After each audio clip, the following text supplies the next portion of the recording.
യേശുവിൻ്റെ കൂട്ടായ്മയിലെ സ്നേഹം നിറഞ്ഞ എല്ലാ പ്രിയ സഹോദരങ്ങൾക്കും പിതാവിൻ്റെയും പുത്രൻ്റെയും പരിശുദ്ധാത്മാവിൻ്റെയും നാമത്തിൽ ദൈവാനുഗ്രഹം നിങ്ങൾക്കുണ്ടാകട്ടെ എന്ന് പ്രാർത്ഥിക്കുന്നു.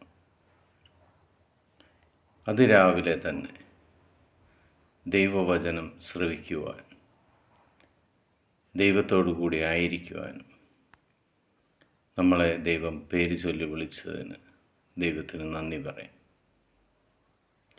ഇന്ന് നമ്മൾ ശ്രവിക്കുന്ന തിരുവചന ഭാഗം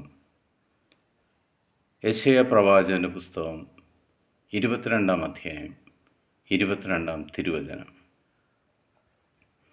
ദാവീദ് ഭവനത്തിൻ്റെ താക്കോൽ അവൻ്റെ തോളിൽ ഞാൻ വെച്ചു കൊടുക്കും. അവൻ തുറന്നാൽ ആരും അടയ്ക്കുകയോ അവൻ അടച്ചാൽ ആരും തുറക്കുകയോ ഇല്ല. ഒരു നിമിഷം നമ്മൾക്ക്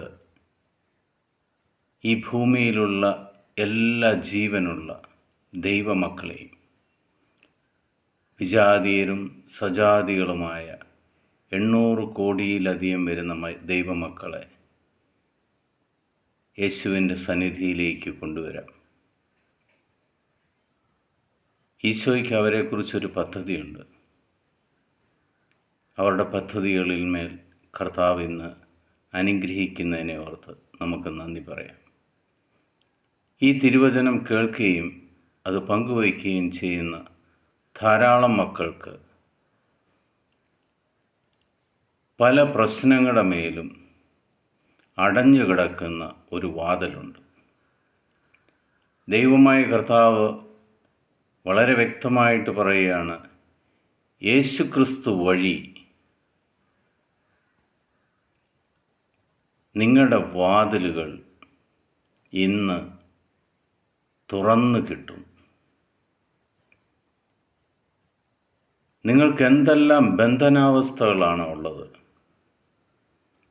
യേശുവിൻ്റെ നാമത്തിൽ ഇന്ന് പകൽ 4 മണിക്ക് മുമ്പ് തന്നെ നിങ്ങളുടെ ജീവിതത്തിലെ പല അടഞ്ഞ വാതിലുകളും യേശുക്രിസ്തു നിങ്ങൾക്ക് വേണ്ടി തുറന്നു തരും.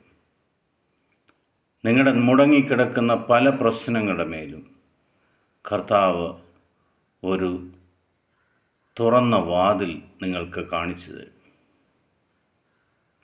പിതാവായ ദൈവത്തിൻ്റെയും പുത്രനായ യേശുക്രിസ്തുവിൻ്റെയും പരിശുദ്ധാത്മാവിൻ്റെയും കൃപയും അനുഗ്രഹവും സമൃദ്ധമായിട്ട് നിങ്ങളുടെ മേലുണ്ടാകട്ടെ. ഇന്ന് നമ്മൾ ശ്രവിച്ച തിരുവചന ഭാഗം യെശയ്യാ പ്രവാചകൻ്റെ പുസ്തകം 22-ാം അധ്യായം 22-ാം തിരുവചനം. ആമേൻ ചൊല്ലി നമുക്ക് സ്വീകരിക്കാം. അത് നിങ്ങളുടെ ജീവിതത്തിൽ ഒരനുഗ്രഹമായി മാറട്ടെ. ഈശോ മിശിഹായ്ക്ക് സ്തുതിയായിരിക്കട്ടെ.